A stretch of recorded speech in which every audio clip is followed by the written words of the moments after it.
dans l'épisode de Demain nous appartient du vendredi 6 mai 2022, chez Samuel, Axel Kinner, Victoire, Solène Hébert, tombe par hasard sur un écrin et pense que son compagnon va lui demander sa main.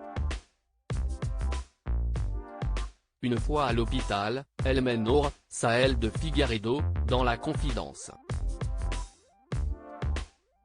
L'infirmière trouve l'initiative de Samuel très mignonne, mais Victoire panique. Elle tient beaucoup à son indépendance et n'a aucune envie de se marier. De son côté, Samuel a peur que Victoire refuse de s'engager avec lui.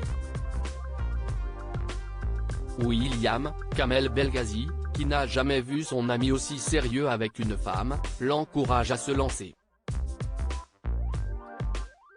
Le soir venu, Samuel invite Victoire chez lui. Sentant que son petit ami va la demander en mariage, Victoire prend les devants et lui confie qu'elle ne se sent pas prête. Amusé, Samuel lui demande d'ouvrir l'écrin rouge, qu'il a posé sur la table. Victoire y trouve une clé. Samuel n'avait pas l'intention de la demander en mariage, juste de lui demander de vivre avec lui. Soulagée, Victoire accepte avec grand plaisir. Chez les Moreno, Christelle, Ariane Séguillon, lit un article sur Podolski, un artiste contemporain que lui a fait découvrir Victor Brunet, Farouk Bernouga. Elle a très envie d'investir dans un tableau, mais Sylvain, Arnaud Henriet, est partagé.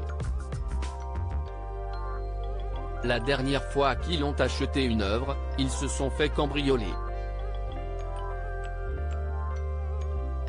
Malgré la réticence de Sylvain, Victor est certain que Christelle va revenir pour acheter le tableau. Il prévient son ami galliériste, qui accepte de lui donner 60% de la vente. Victor a vu juste. Un peu plus tard, Christelle réussit à faire venir Sylvain à la galerie. Le père de famille est réticent, d'autant plus lorsqu'il entend que l'œuvre a été présentée à sa femme par Victor Brunet. Déçue, Christelle finit la journée au Spoon avec Victor Brunet. Éméchée, elle s'en prend à son mari et finit par révéler que s'ils sont devenus riches, c'est parce que Sylvain a volé un lingot d'or lors de la prise d'otage du Spoon. Chloé est prise pour cible par le tueur en série. Chloé, Ingrid Chauvin, passe au Spoon pour montrer ses idées de décoration de mariage à Bart, Hector Langevin, et Louise, Alexandra Naoum. La future mariée est ravie, mais son compagnon n'a pas la tête à ça. Depuis qu'il a retrouvé le corps de Gaël Richet avec Tristan, Mathieu Alexandre, Bart a l'impression de revivre ce qu'il s'est passé avec Marc Véry, Guillaume Faure. Il envisage même de reporter le mariage, au grand désespoir de Louise. Plus tard, Bart retrouve Anna, Maud Baker, pour essayer son costume. Le jeune homme est très heureux de se marier mais trouve que le moment est mal choisi.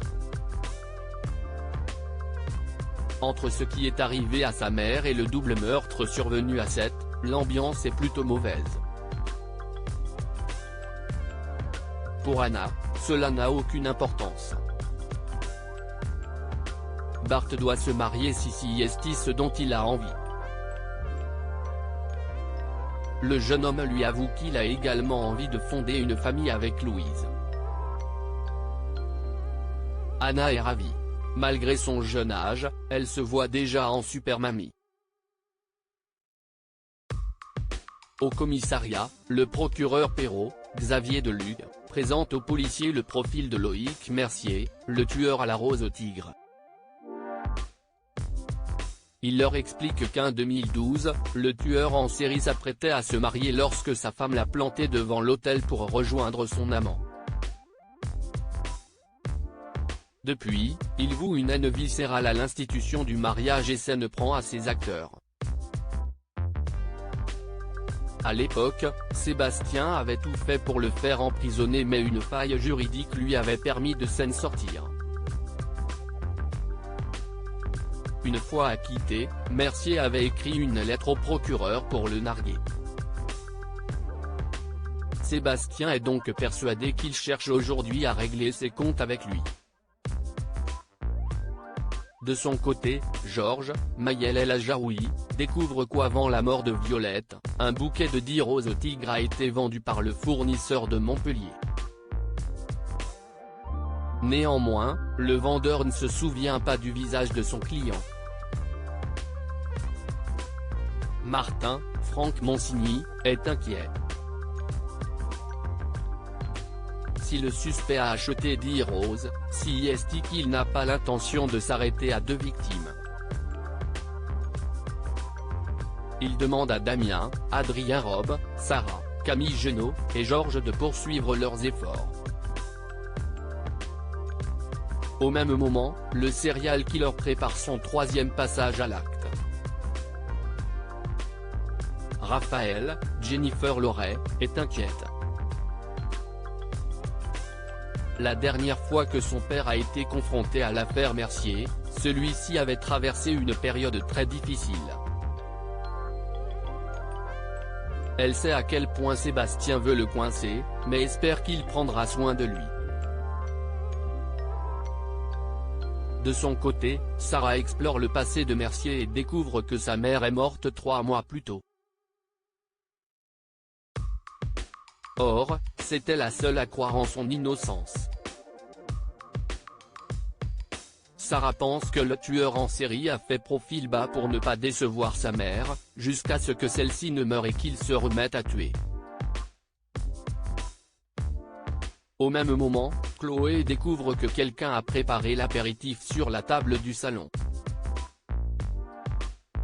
Une bouteille de vin a même été mise en carafe. Partant du principe qu'Alex, Alexandre Brasseur, est l'auteur de cette attention, elle l'appelle pour le remercier.